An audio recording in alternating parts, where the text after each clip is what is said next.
Winter on the Danube River. A military tent, a single lamp burning low. Inside, the Emperor of Rome is writing. Not a letter, not a command, a journal for himself. Outside, his soldiers are dying. A plague is moving through the empire. 2,000 people are dying every day. And across the frozen river, an army is waiting. But Marcus Aurelius is not writing about war. He is writing about how to be a good person. He never planned to publish it. He never even gave it a title. But almost 2,000 years later, millions of people have read it. They call it Meditations. Marcus Aurelius was born in Rome in the year 121. His family was wealthy and powerful. His grandfather had served as consul twice. But when Marcus was 3 years old, his father died. His grandfather raised him, and the boy grew up serious and quiet. While other children played in the streets, Marcus spent hours with his tutors.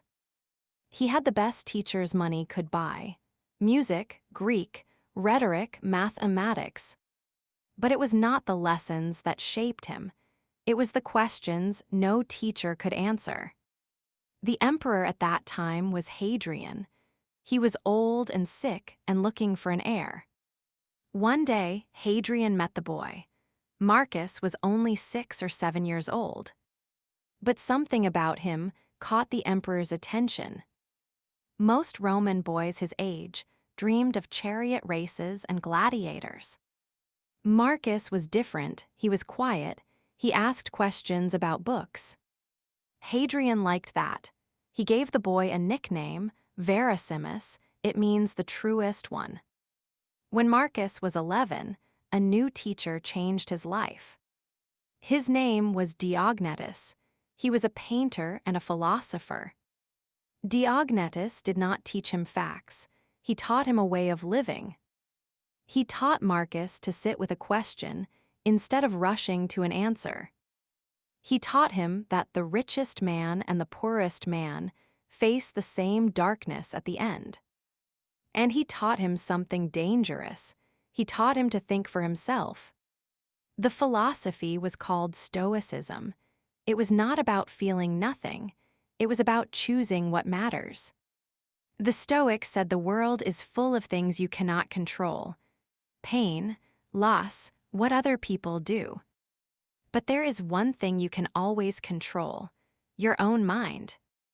Not your feelings, your response to your feelings. Marcus took this seriously, very seriously. He put on a rough Greek cloak, the kind philosophers wore. He stopped eating rich food. And then he did something strange. He began sleeping on the floor. Not because someone told him to, because he wanted to prove to himself that comfort did not own him. He was 11 years old, living in one of the finest houses in Rome, and he chose the cold ground. His mother watched this. She said nothing for a while. Then, gently, she convinced him to use a bed. He agreed, but the cloak stayed, the philosophy stayed. It would stay for the rest of his life. Years later, Marcus would write in his journal about this time. He listed every teacher, every lesson, every debt he owed. But it all started with Diognetus and the cold floor of a rich boy's bedroom. In the year 138, everything changed. Hadrian was dying. The empire needed a plan. A sudden death without a clear successor could tear Rome apart. Hadrian had seen it before. Civil wars that burned through legions and left cities in ruin. His first choice for an heir had already died, so Hadrian made a new arrangement. He chose a calm man named Antoninus Pius to be the next emperor, but there was a condition. Antoninus had to adopt 2 boys as his own sons. One of them was Marcus. He was 17 years old. Just like that, the boy who slept on the floor was told he would one day rule the world. Most people would have celebrated. Marcus walked to his room and sat there for a long time. The Romans had a phrase for what he felt: horror imperii, the horror of power. Not fear of losing power, fear of having it, fear of what it could do to a person. He had watched powerful men in Rome. He had seen how they changed, how the Senate flattered them until they believed their own greatness. He did not want to become that. But his Stoic training had already given him the answer. It was not about what he wanted, it was about his duty. So he accepted the burden. For the next 23 years, Marcus stood at the side of Antoninus Pius and learned how to govern. He studied law. He settled disputes between governors. He learned to read a budget and manage a government that stretched across 3 continents. And every evening, when the work was done, he returned to his books. One book in particular stayed with him: the Discourses of Epictetus. Epictetus had been born a slave. His leg was broken by his master. He limped for the rest of his life. And yet he taught that freedom has nothing to do with chains. Freedom is what happens inside your mind. A slave who controls his thoughts is freer than a king who cannot. Marcus read those words again and again. He copied passages by hand. He kept the book close, the way other men kept weapons. 23 years of preparation. And then, in the year 161, Antoninus Pius died. Marcus was 40 years old. The throne was his. He had spent half his life getting ready for this moment, and he still did not want it. The Senate expected Marcus to rule alone. He had the support, he had the training, he had every reason to take the throne for himself. But he remembered Hadrian's plan. There had been 2 heirs, Marcus and another young man named Lucius Verus. Marcus told the Senate he would not accept the title unless Lucius received equal power. The senators were stunned.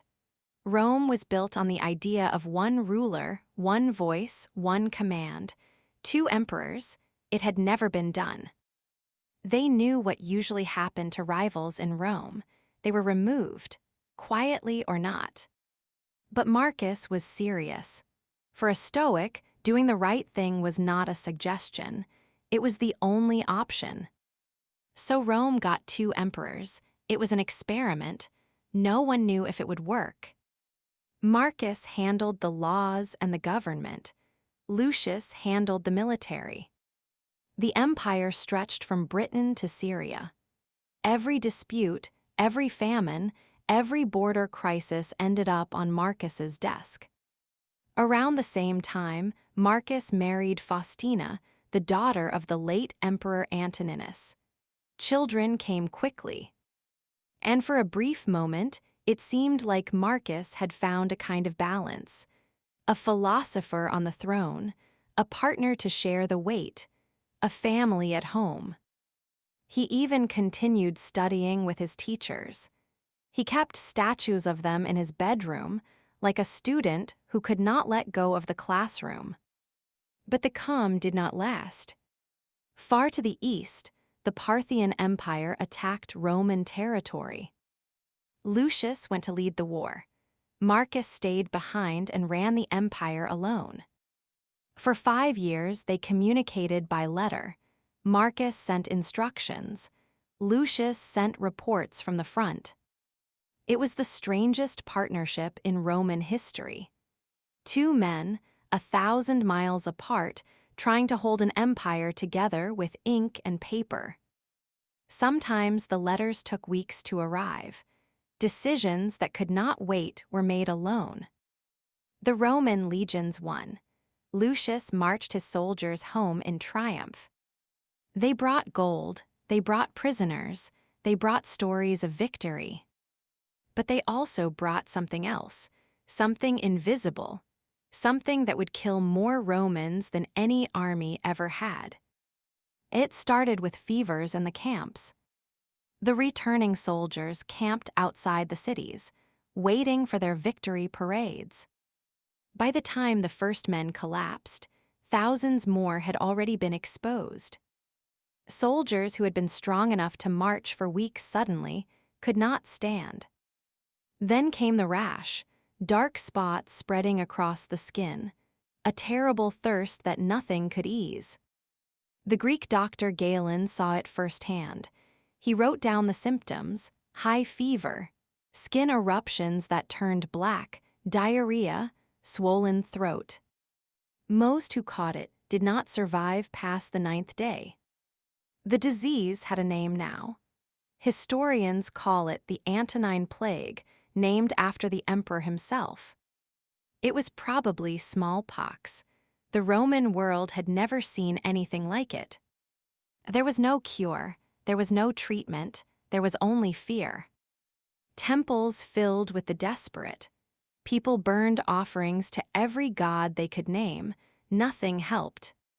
Some blamed the Christians, some blamed the emperor, some blamed the soldiers who brought it home.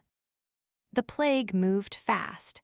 It traveled along the same roads that had made Rome great. Trade routes carried it to Egypt, military camps spread it to Gaul, ships brought it to every port. In the city of Rome, 2,000 people were dying every single day. Bodies piled up faster than they could be buried. The emperor ordered wagons to carry the dead out of the city at night, but there were not enough wagons. There were not enough roads. The air was thick with smoke from funeral fires that burned without stopping. Entire villages emptied, farms were abandoned. Tax collectors found no one left to collect from. Markets closed, food prices rose. The empire that had fed millions could barely feed itself. People hoarded grain. Riots broke out in the cities. Soldiers had to keep order in places where they used to be welcomed. Over 15 years, the plague would kill around 5 million people, nearly 1 in 10 across the entire empire. 5 million people. That is not a number the mind can hold. It is an entire country disappearing one family at a time. The army lost thousands of trained soldiers, the men who knew how to fight, how to hold a line, how to defend a border. Gone. And there was no way to replace them quickly. Training a Roman legionary took years. A legionary was not just a man with a sword. He was an engineer, a road builder, a wall builder. Years of training, gone in a week of fever. The borders grew thin, the defenses grew weak. And it was not just strangers who died. In the year 169, Lucius Verus fell ill on the road back from the northern frontier. He never recovered. The co-emperor, the man Marcus had insisted on sharing power with, was dead. Marcus was alone now, alone with a dying empire. And the enemies of Rome could smell the weakness. Marcus stood alone at the head of a broken empire. The plague was inside the walls. The enemy was at the gate. And the worst was still coming. North of the empire, beyond the Danube River, the Germanic tribes had been watching. The Marcomanni, the Quadi, nations of warriors who had waited for generations along the frozen edge of Rome's power. They saw the plague tearing through the legions. They saw the gaps in the border defenses. For years, they had traded with Rome. They had respected Rome's power. But power means nothing when the soldiers are gone. They had sent their sons to serve in Roman armies. They had learned Roman ways. In the year 167, they crossed the river. Not a raid, an invasion. Tens of thousands of warriors pushing into Roman territory. They brought their families with them. Their women, their children, their cattle. They were not just attacking, they were moving in. They burned towns, they killed soldiers, they moved south. And then they did something that had not happened in over 300 years. They crossed into Italy itself. The news spread through Rome like fire. Mothers grabbed their children. Merchants locked their shops. The Senate met in emergency session. But what could they do? The legions were far away, and many of them were dead. Not since Hannibal had crossed the Alps with his elephants had a foreign army set foot on Italian soil. They reached the northern city of Aquileia and surrounded it. In Rome, people panicked. The empire that had seemed untouchable was under attack from within its own borders. Marcus had to find soldiers, but the plague had taken so many that normal recruiting was not enough. He would need to take extreme measures, but first he had to face the enemy himself. At the Battle of Carnuntum, the Romans suffered a terrible defeat. More than 20,000 soldiers fell. It was one of the worst military losses in Roman history. The bodies lay in the snow for days. There were not enough survivors to bury them. Marcus had never led an army. He had spent 40 years studying philosophy, law, and government. He had never held a sword in battle. He had never stood on a front line. But the generals were spread thin. The legions were half empty. There was no one else. The philosophers he had studied under were dead or far away. The co-emperor was dead. His children were dying. There was only him. So the philosopher put on armor and marched north.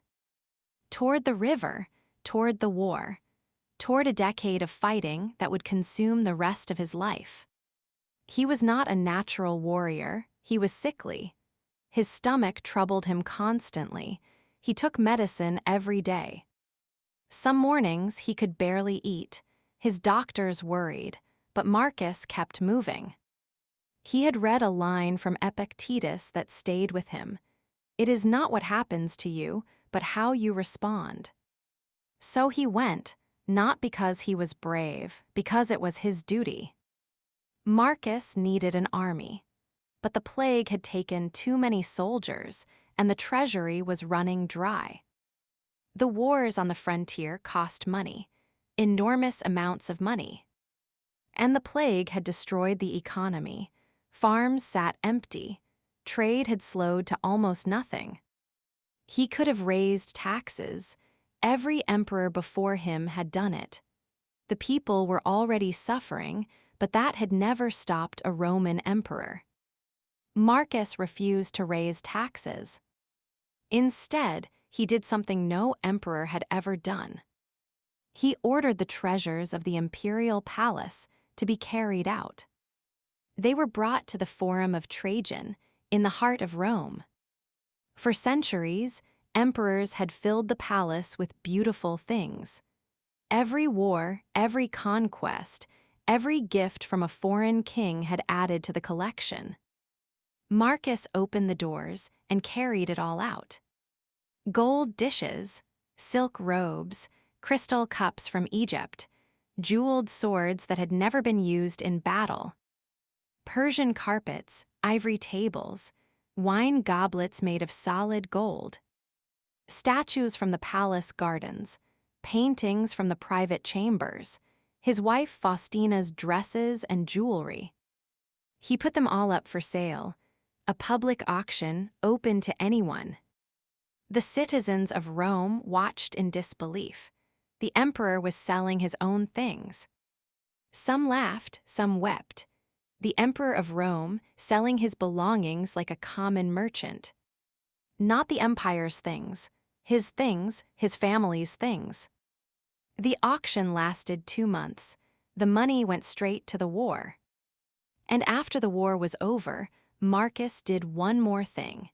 He let any buyer return their purchase and get their money back. This was not a trick. It was not a tax disguised as a sale. He meant it. The Stoics taught that things are just things. Marcus believed it. But he still did not have enough soldiers, so he took another step that shocked Rome. He recruited gladiators. The fighters from the arena, the men who killed for entertainment, were given real swords and real uniforms. The crowd was furious. They wanted their games, they wanted blood and spectacle. Marcus ignored them. He was fighting for the survival of the empire. The arena could wait. He also freed slaves who volunteered to fight. He hired bandits. He armed anyone willing to hold a weapon. He even recruited from the Germanic tribes themselves, former enemies now fighting for Rome. The Roman Senate was horrified. Gladiators and barbarians wearing the uniform of the legion. This was not how Rome did things. But Marcus was not interested in how Rome did things. He was interested in keeping Rome alive. It was desperate, it was messy, but it was enough. Slowly, the new legions pushed the Germanic tribes back across the Danube. The war was far from over, but Rome would not fall, not yet. While Marcus fought on the northern frontier, letters arrived from Rome. The road from Rome to the Danube was long. Weeks could pass between the sending and the receiving of a letter. That meant every time a messenger arrived, Marcus did not know what news waited inside. Some brought news of the government, some brought news he dreaded. Marcus and Faustina had many children. Historians believe they had 13, perhaps 14. In Roman times, childhood was dangerous. Disease took children without warning. Medicine could do almost nothing. A Roman father expected to lose children. It was part of life, but expectation is not the same as acceptance. Marcus knew this. Every Roman parent knew this. But knowing did not make it easier.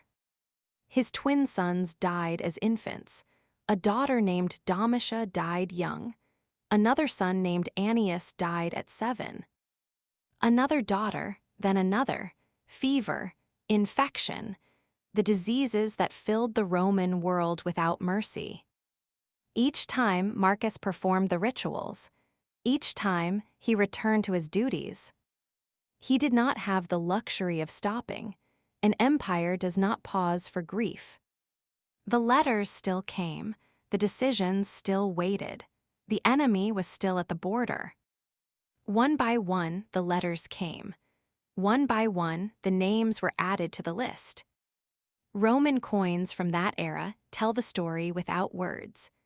Early coins show Faustina surrounded by many small children. Later coins show fewer and fewer. You can count the losses just by looking at the metal. The empire tracked its emperor's family on its money, and the money told the truth.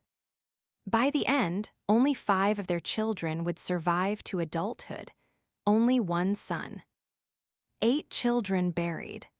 8 small lives that began and ended while their father fought a war he did not choose. His name was Commodus. He was their only boy. In his journal, Marcus wrote about loss the way a Stoic would. He reminded himself that everything is temporary, that nature gives and nature takes. He wrote that grief was natural, but clinging to grief was a choice. He told himself that his children had returned to nature, that they were part of something larger now. These are the words of a philosopher. They are calm and logical. But imagine the father, sitting in a military tent 1,000 miles from home, reading a letter that tells him another child is gone. The Stoics said you should accept what you cannot control. They never said it would be easy. And Marcus never said it was. Every night when the fighting was done, Marcus Aurelius sat alone in his tent. He lit a lamp, he opened a journal, and he began to write. Not letters to the Senate, not orders for his generals, words for himself. He wrote in Greek, the language of philosophy, not Latin, the language of power. He never gave the journal a title. He never intended anyone else to read it. These were notes to himself, reminders, warnings, sometimes just one sentence repeated again and again as if he could not make himself believe it. And yet, it would become one of the most important books ever written.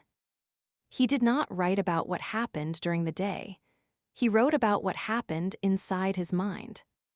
He argued with himself. He corrected himself. He reminded himself of things he already knew but kept forgetting. Some pages read like a man talking himself off a ledge. Others read like a man trying to remember who he wanted to be. At dawn, when you have trouble getting out of bed, he wrote, "Tell yourself this. I have to go to work as a human being." This was not the writing of a man at peace. This was a man at war with his own weakness. He wrote about anger, how easy it was to feel and how useless it was. When you wake up in the morning, he wrote, think of what a precious thing it is to be alive, to breathe, to think, to enjoy, to love. He wrote about fame.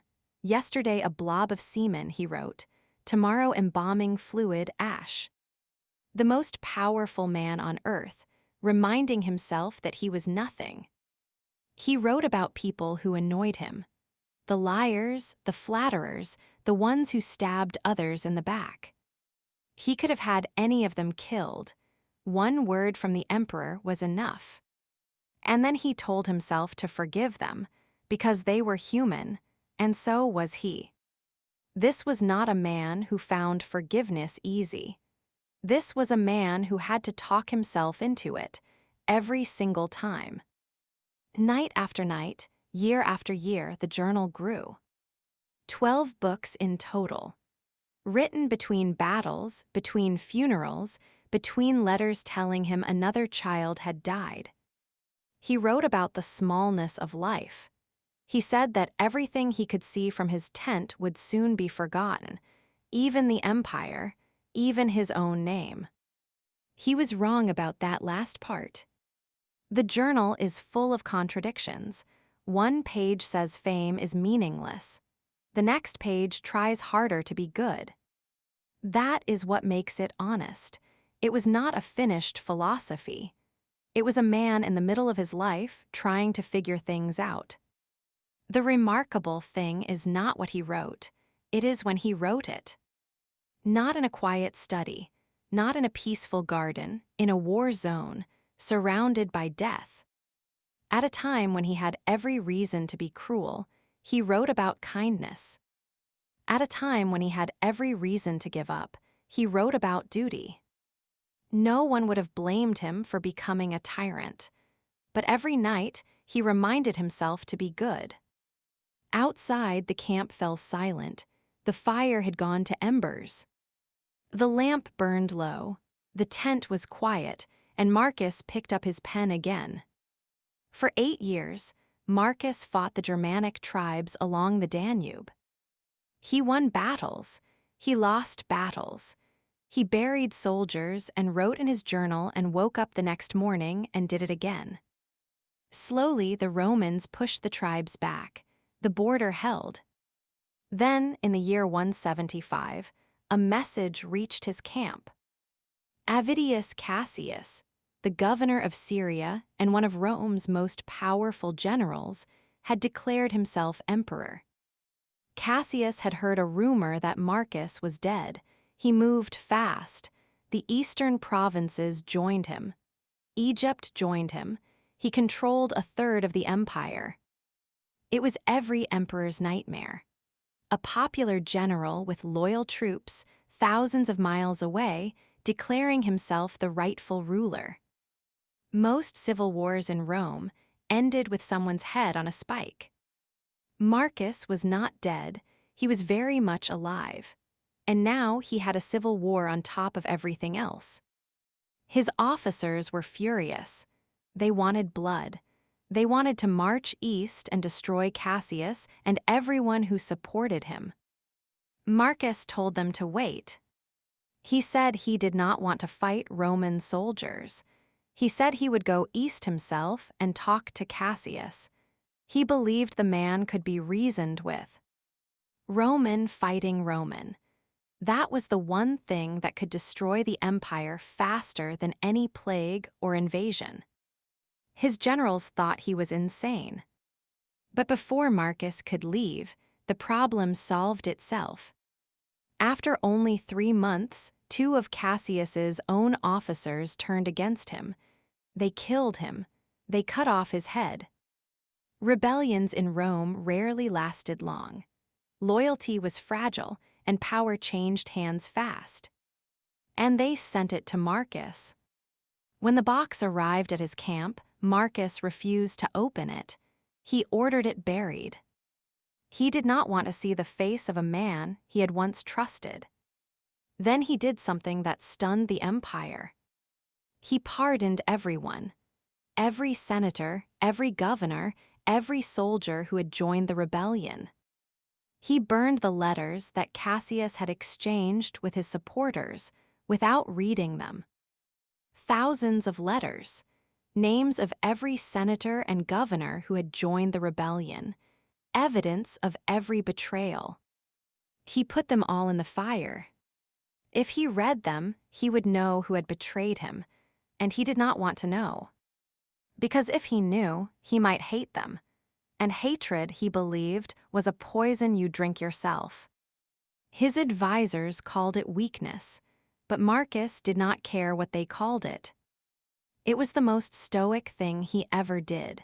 He had absolute power over every person who had betrayed him, and he chose not to use it.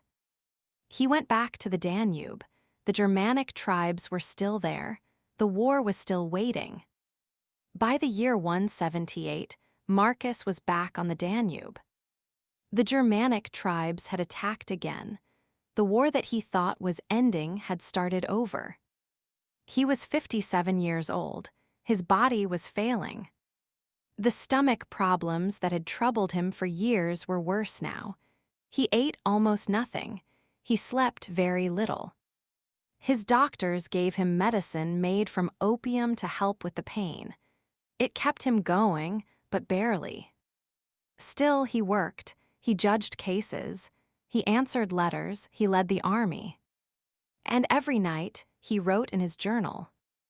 The entries from this period are shorter, more tired, the handwriting of a man running out of time. But the message was the same: do your work, be kind. Let go of what you cannot hold. In the winter of 180, at a camp near the Danube, Marcus fell seriously ill. He knew what it meant. He had watched too many people die to pretend otherwise. He called his son Commodus to his side. Commodus was 18 years old. Marcus had already named him as his successor.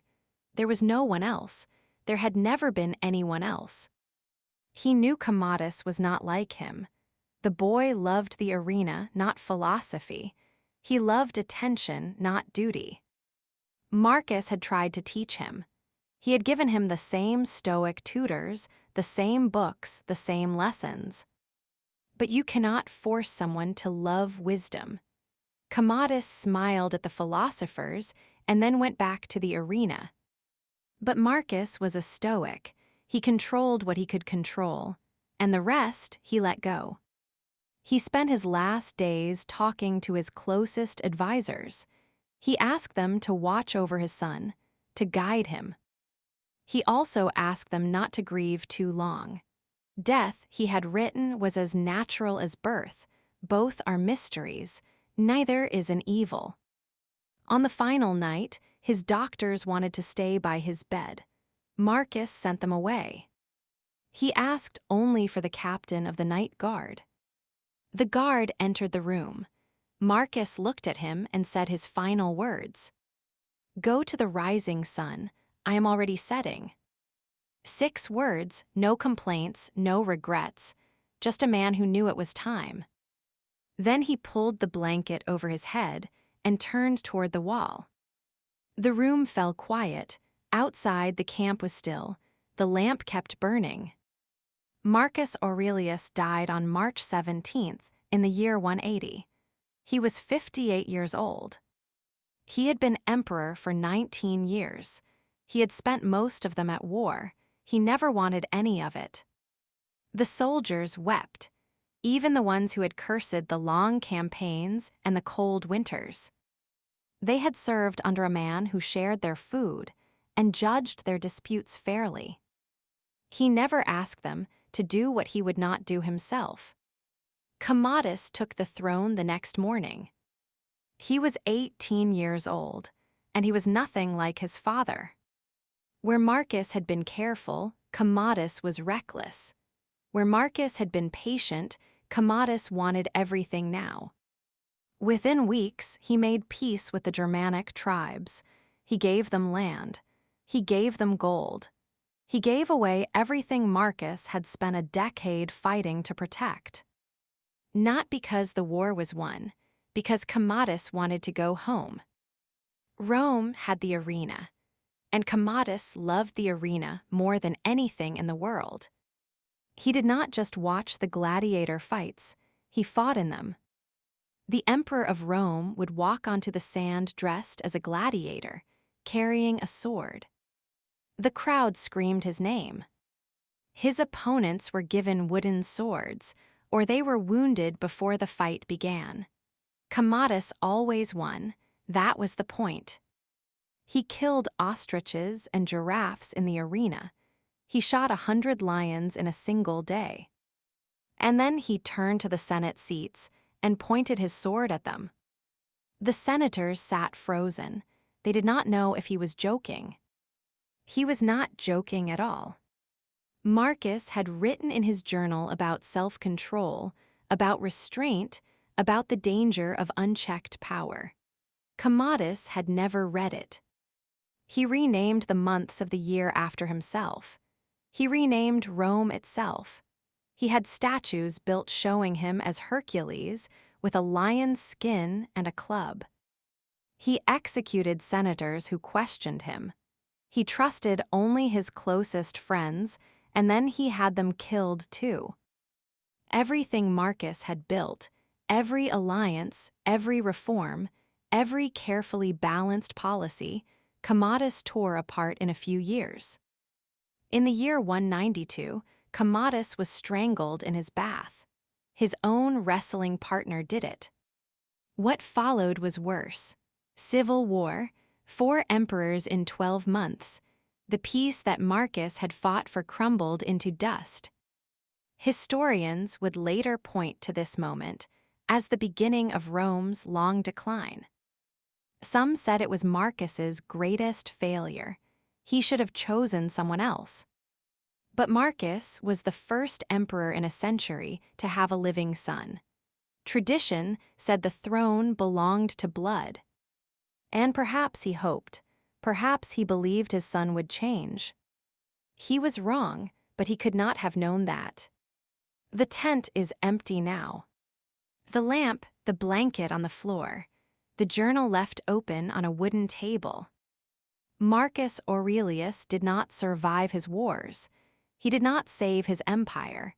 He could not save his children or change his son. The plague continued after he died. The borders broke.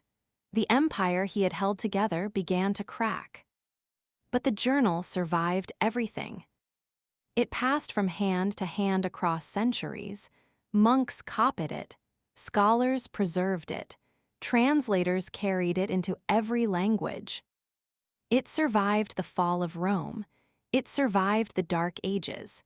It survived fires and wars and the slow decay of time. Someone at some point gave it a title, Meditations. It is not a book of answers. It is a book of trying.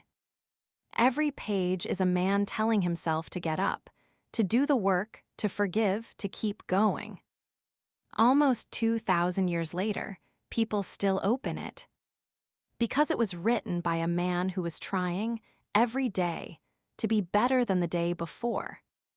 An empty tent on the Danube, a lamp burning low, and the quiet sound of a pen on paper.